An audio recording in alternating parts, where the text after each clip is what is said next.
فلا کرے تیری مدد شہید حسن شہید حسن۔ ایک صاحب ہیں، نام تو آپ کو معلوم ہی ہے،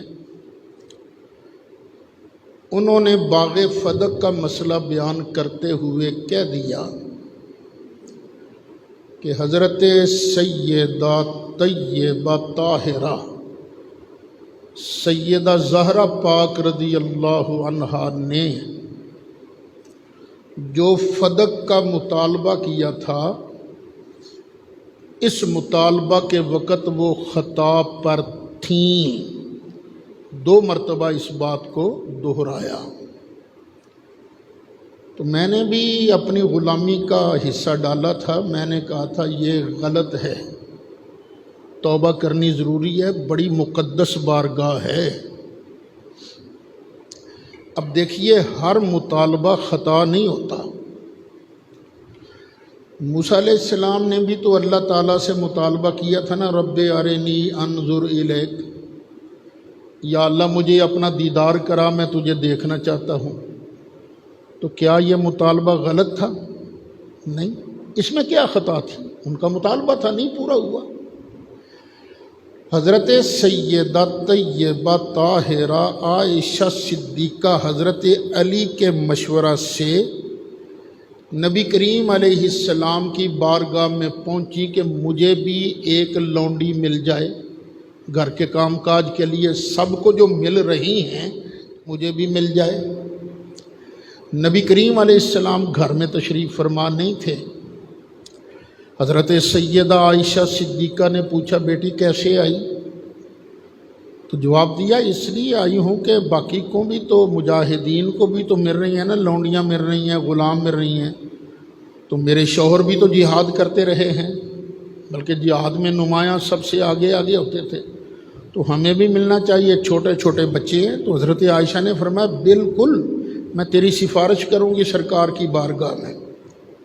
جب نبی کریم علیہ السلام تشریف لائے، حضرت عائشہ صدیقہ نے سفارش کر دی، تو سرکار نے فرمایا میں خود آتا ہوں۔ سرکار خود تشریف لائے۔ حضرت سیدہ فاطمہ زہرا اور حضرت علی مرتضیٰ دونوں لیٹے ہوئے تھے۔ سرکار کو دیکھ کر اٹھنے لگے تو سرکار نے فرمایا لیٹے رہو۔ سرکار دونوں کے درمیان تشریف فرما گئے۔ فرمایا، جب تک میں ہر ایک غلام کو دے نہیں نہ لیتا، ہر صحابی کو لونڈی غلام دے نہیں لیتا، اتنی دیر تک میں تمہیں نہیں دے سکتا۔ میں تمہیں اس سے بہتر چیز دیتا ہوں۔ ہر نماز کے بعد اور سوتے وقت 33 مرتبہ سبحان اللہ، 33 مرتبہ الحمدللہ، 34 مرتبہ اللہ اکبر پڑھ لیا کرو۔ اب بتاؤ، مطالبہ تو یہاں بھی حضرت فاطمہ زہرا نے کیا نا، تو اس میں کیا غلطی تھی؟ اور حضرت عائشہ صدیقہ نے سفارش کی۔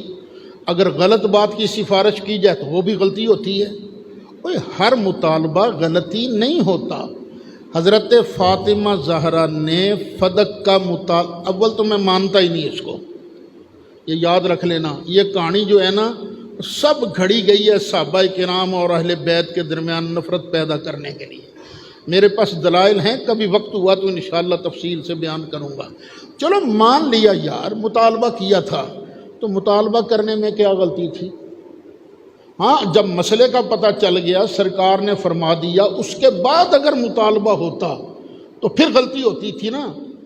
اور غلطی اس بندے کی ہے، سن لو جہاں تک میری آواز جا رہی ہے، جس نے یہ کہا ہے فغضبت فاطمۃ ولم تتکلم حتی ماتت، جس بندے نے یہ کہا ہے اس کو تم سر پر اٹھائے بیٹھے ہو۔ پتہ نہیں اس نے کتنا بڑا الزام لگایا سیدہ طاہرہ فاطمہ زہرا پر۔ فغضبت فاطمۃ ولم تتکلم حتی ماتت، کیا اس آیت کی خلاف ورزی نہیں ہوئی؟ ما کان لمؤمن ولا مؤمنۃ اذا قضى اللہ ورسولہ امرا ان یکون لہم الخیارۃ من امرہم، کیا اس آیت کی خلاف ورزی نہیں ہوئی؟ جو آدمی اتنی فاحش غلطی کرے اس کی روایت کا اعتبار کیا رہتا ہے؟ یہ کبھی میں اپنے وقت پر بیان کروں گا، غلطی نہیں ہے یہ۔ آج ہی میں فیس بک دیکھ رہا تھا تو موصوف کہہ رہے تھے حضرت فاطمہ زہرا رضی اللہ عنہا وسلام اللہ علیہا نے غلطی نہیں کی تھی، ان کو خطا پر کہنا یہ خطا ہے، اس طرح کر کے نا انہوں نے منڈا ڈالنے کی کوشش کی ہے۔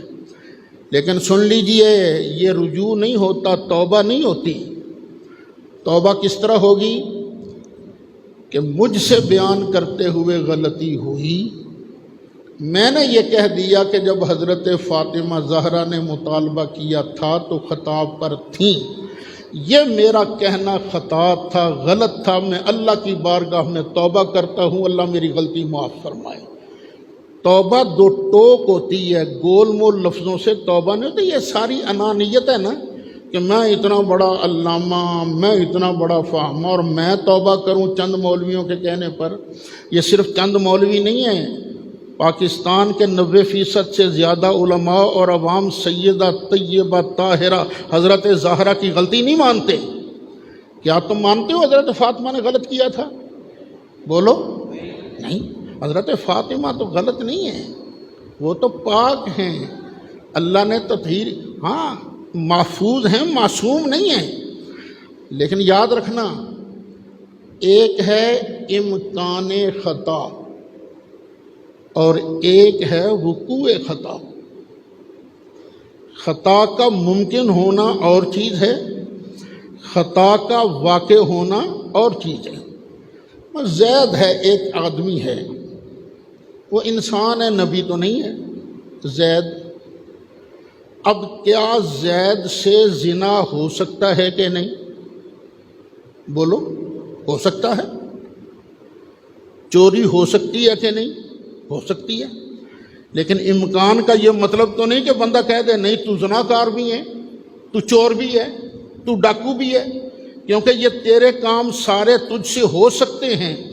بیٹے، یہ امکان خطا اور چیز ہے اور وقوع خطا اور چیز ہے۔ اس موصوف نے تو کوشش کی ہے، امید ہے 2-3 اور جھٹکوں میں وہ سری توبہ کر لیں گے۔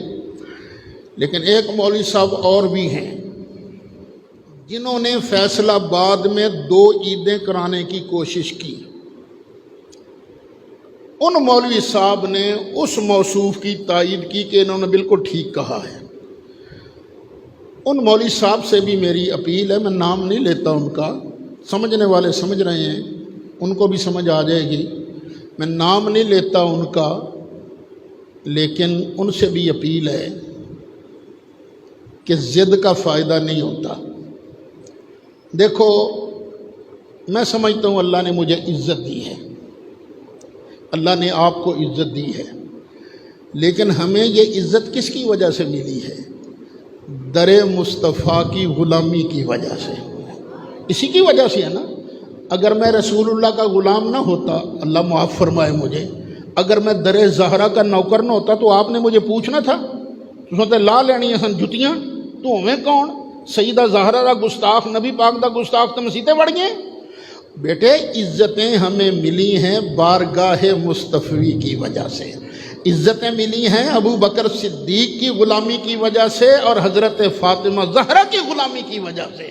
اس لیے کوئی ایسی بات نہ کرو کہ جن باتوں کی وجہ سے ان مقدس بارگاہوں کی شان میں کوئی بے ادبی آتی ہو۔ پھر یہ بھی کہا گیا، او جی میری مخالفت وہ لوگ کرتے ہیں جن کو میرے ساتھ پرانی ضد ہے۔ پھر انہوں نے کچھ فوٹویں بھی لگائیں، شکر ہے میری نہیں لائی انہوں نے، کچھ اور فوٹویں بھی لگائی۔ مجھے تو آپ کے ساتھ کوئی ضد نہیں ہے، جو آپ صدیق اکبر کی شان بیان کرتے ہو میں تو خوش ہوتا ہوں، صحابہ کی عظمت بیان کرتے ہو میں تو خوش ہوتا ہوں، جو دین بیان کرتے ہو خوش ہوتا ہوں۔ لیکن پھر جب آپ جیسے آدمی سے کوئی غلطوڑ ہوتا ہے تو پھر تکلیف بھی ہوتی ہے۔ پہلے بھی آپ نے غلطوڑ فرمایا تھا، اس کی بھی تکلیف ہوئی، اب بھی آپ نے غلطوڑ کیا ہے، اس کی بھی تکلیف ہوئی ہے۔ دعا کرو کہ اللہ تعالیٰ ان علماء کو سیدھے رستے پر رہنے کی توفیق نصیب فرمائے۔